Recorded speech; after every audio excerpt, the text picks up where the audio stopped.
Well, Molly, tonight, Irv, early on, first 5 guys looked pretty smooth, and then something seemed to change. Yeah, they made him work in the first inning. A couple pitches that were close we didn't get, so he got, I think, close to 20 pitches, but still had a 1-2-3. And then he got ahead of Martinez there with 2 outs in the second. But he couldn't put it away, and he left a fastball out there that he got hold of. And it just seemed like, it got tougher after that. It didn't have much pace. I'm not sure if him and Jason were having a little trouble getting in sync. But, his track record and the way he can pitch around, maybe not having his best stuff, you kind of hope that he, figures it out and gets you through 5 or 6 innings. But deficit got big, and, they were getting some good swings, so we went to the pen. We tried to get back in the game there off Sanchez. I thought he did a nice job of kind of confusing our guys. It didn't seem like we adjusted much to the off-speed repertoire, especially when he was behind in the count. We did get a couple of big hits from Miggy and Adrianza, but that was what we could muster.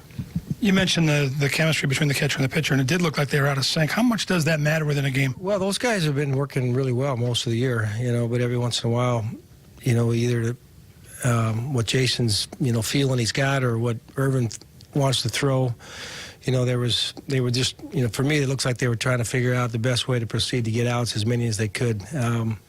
But because of that, the pace slowed down, and he just never got in a very good rhythm after that first home run by Martinez.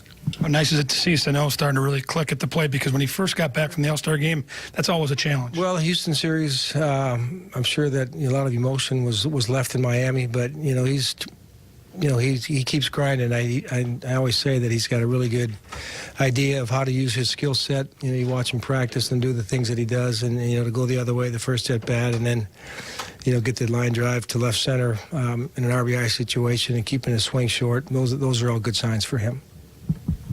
Longest relief stint I can remember by one of your main guys in a while. You think you've kind of been looking for a guy who can go a little longer? Is that going to be?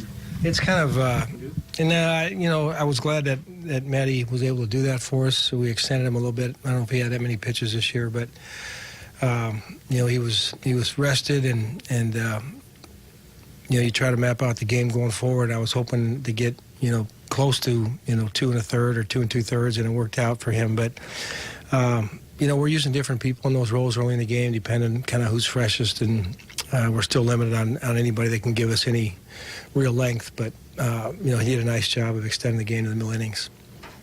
For as good as Irvin's been, I think this was the 7th time that he's given up at least 5 runs. It's just one of those things where the command's out there. He just kind of sometimes snowballs a little bit. Yeah, it's I don't know if I really have an answer to that. I mean, as well as he's pitched, the majority of the starts, there's been some games where the numbers get a little crooked. And, you could tell tonight after the second inning that he just started laboring a little bit more. A lot of times he had chances to put guys away, and the next thing you know, it's 3-2, and he's got to throw a strike, and they get a good swing. So, wasn't his best night. I'm sure he'll agree with that.